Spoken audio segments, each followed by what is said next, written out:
ഇന്ത്യക്ക് സ്വാതന്ത്ര്യം കിട്ടുന്നതിന് ആഴ്ചകൾക്ക് മുമ്പുള്ള ഒരു ദിവസം, കൃത്യമായി പറഞ്ഞാൽ 1947 ജൂലൈ മാസം 25 സമയം സന്ധ്യ കഴിഞ്ഞ് 7:30 അടുക്കുന്നു. ഇന്ത്യയുടെ തെക്കേ ഭാഗത്ത് കേരളത്തിൻ്റെ സംഗീത ചക്രവർത്തി എന്നറിയപ്പെട്ടിരുന്ന സ്വാതി തിരുനാളിൻ്റെ പേരിൽ തിരുവിതാംകൂർ രാജകുടുംബം സ്ഥാപിച്ച സ്വാതി തിരുനാൾ സംഗീത കോളേജിൽ പ്രൗഢഗംഭീരമായ ഒരു സംഗീത കച്ചേരി അരങ്ങേറുന്നുണ്ടായിരുന്നു.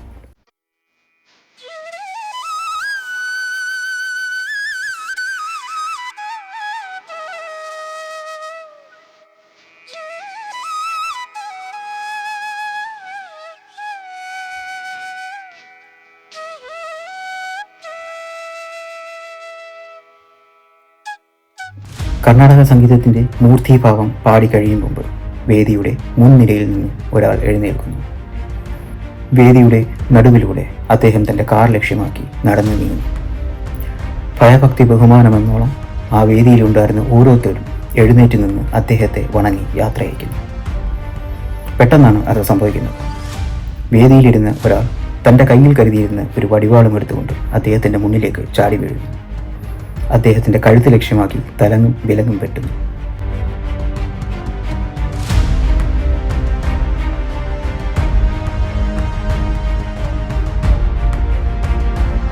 കണ്ടുനിന്നവരെല്ലാം പേടിച്ചു വിറച്ചു. അവിടെ ഉണ്ടായിരുന്ന പോലീസുകാർ അക്രമിയെ കീഴ്പ്പെടുത്താൻ ശ്രമിച്ചെങ്കിലും മുൻകൂട്ടി നിശ്ചയിച്ചതെന്ന പോലെ ആ വേദിയിലേക്ക് വെളിച്ചം പകർന്നിരുന്ന മെയിൻ സ്വിച്ച് ആരോ ഓഫ് ചെയ്യുന്നു. ആ ഇരുട്ടിൻ്റെ മറവിലൂടെ ആ അക്രമി ഓടി രക്ഷപ്പെടുന്നു. ബാക്കി കിട്ടിയ തൻ്റെ പ്രാണനും എടുത്ത് പിടിച്ച് വെട്ടുകൊണ്ടയാൾ സദസ്സിൻ്റെ മറ്റേ അറ്റത്തേട്ട് ഇഴഞ്ഞു നീങ്ങുന്നു. നിങ്ങളിപ്പോൾ വിചാരിക്കുന്നുണ്ടാവും, ഇവനെന്തിനാ ഇതൊക്കെ ഇപ്പോൾ ഇവിടെ പറയുന്നത്? കാര്യമുണ്ട്. നമ്മുടെ കൊച്ചു കേരളം ജനിച്ചിട്ട് ഇപ്പം 69 വർഷങ്ങൾ പിന്നിട്ടിരിക്കുകയാണ്. ആ കേരളത്തിൻ്റെ രൂപീകരണവുമായി ബന്ധപ്പെട്ട് ചരിത്രത്തിൻ്റെ താളുകളിൽ ചോര കൊണ്ട് എഴുതപ്പെട്ട ഒരു ചെറിയ അധ്യായമാണ് ഞാനിപ്പം നിങ്ങളോട് വിവരിച്ചത്.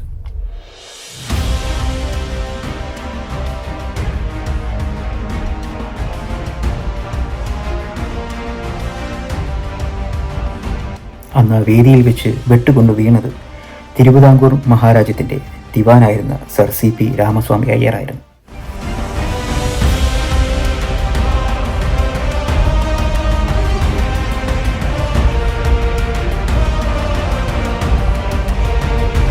ആ കൃത്യം നിർവഹിച്ചത് അമ്പലപ്പുഴ കോണാട്ടുമഠം ചിദംബര അയ്യർ എന്ന പേരിൽ അറിയപ്പെട്ടിരുന്ന ധീരദേശാഭിമാനി KCS മണിയായിരുന്നു.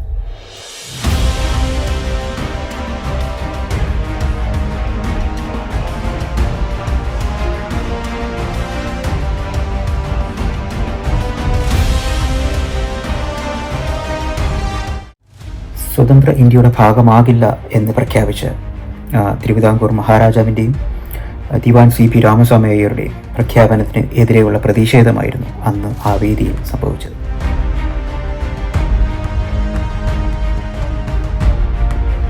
ആ സംഭവത്തിന് ശേഷം ചികിത്സയ്ക്കായി ഊട്ടിയിലുള്ള തൻ്റെ ബന്ധുവീട്ടിലേക്ക് പോയ സർ CP പിന്നീട് ഒരിക്കലും തിരുവിതാംകൂറിലോട്ട് മടങ്ങി വന്നിട്ടില്ല. ഇന്ത്യ സ്വതന്ത്രമായതിനു ശേഷവും ഐക്യ കേരളം എന്ന ആശയവും ആവശ്യവും ഉയർന്നുകൊണ്ടേയിരുന്നു. 1947 കൊച്ചി രാജാവായി അധികാരമേറ്റ കേരളവർമ്മ തൻ്റെ രാജ്യവും അധികാരവും ത്യജിച്ചുകൊണ്ട് ഐക്യ കേരളം എന്ന ആശയത്തോട് കൈകോർത്തതോടുകൂടി മറ്റ് മാർഗമില്ലാതെ തിരുവിതാംകൂർ മഹാരാജാവിനും ഐക്യ കേരളം എന്ന ആശയത്തിന് സമ്മതം മൂടേണ്ടി വന്നു.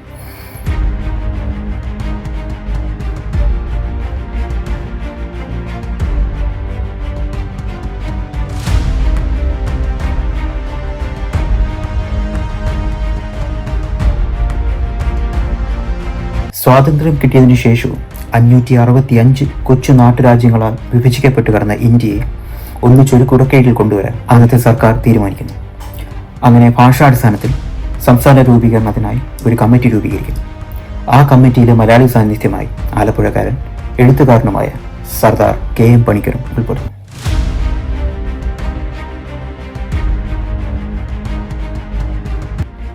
ഇതിൻ്റെ ഫലമായി തിരുവിതാംകൂർ നാട്ടുരാജ്യവും കൊച്ചി നാട്ടുരാജ്യവും മലബാറിൻ്റെ ഭാഗങ്ങളും മൈസൂരിൻ്റെ ഭാഗമായിരുന്ന കാസർഗോഡും ഉൾപ്പെടുത്തിക്കൊണ്ട് കേരളം എന്ന കൊച്ചു സംസ്ഥാനത്തിന് രൂപം നൽകുന്നു.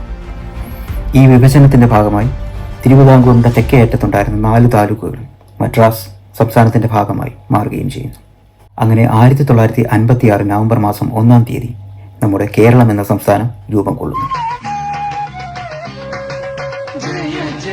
കോമള കേരള ധരണി ജയ ജയ മാമക പൂജിത ജനനി ജയ ജയ പാവന ഭാരത ഹരിണി ജയ ജയ ധർമ്മ സമന്വയ രമണി ജയ ജനനി ജയ ജനനി. അങ്ങനെ 1956 പിറവികൊണ്ട കേരളത്തിൽ ഒരു പൊതു തെരഞ്ഞെടുപ്പിന് വഴിയൊരുങ്ങുന്നത് 1957 ഇപ്പോൾ നിങ്ങൾ വിചാരിക്കുന്നുണ്ടാവും ഞാൻ എന്തിനാണ് ഇതൊക്കെ ഇവിടെ പറയുന്നതെന്ന്. കാര്യമുണ്ട്. നമ്മൾ 16ാമത് നിയമസഭാ ഇലക്ഷന് തൊട്ടരികയാണ്. അതായത് നമ്മുടെ കേരളത്തിലെ നിയമസഭയിലേക്കുള്ള 16ാമത് പൊതു തിരഞ്ഞെടുപ്പ് നടക്കാൻ ഇനി വെറും 5 മാസങ്ങൾ മാത്രം അകലെയാണ്. നമ്മുടെ പുതുതലമുറയ്ക്ക് വേണ്ടി ചെറിയൊരു വിവരണം, അതാണ് ഞാൻ ഉദ്ദേശിക്കുന്നത്.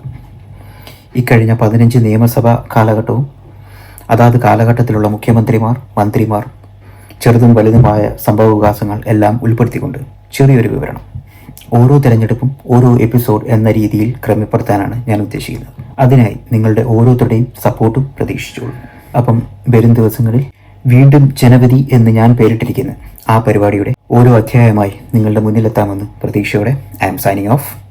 പിന്നെ എൻ്റെ ചാനൽ മറക്കണ്ട, my channel is my words.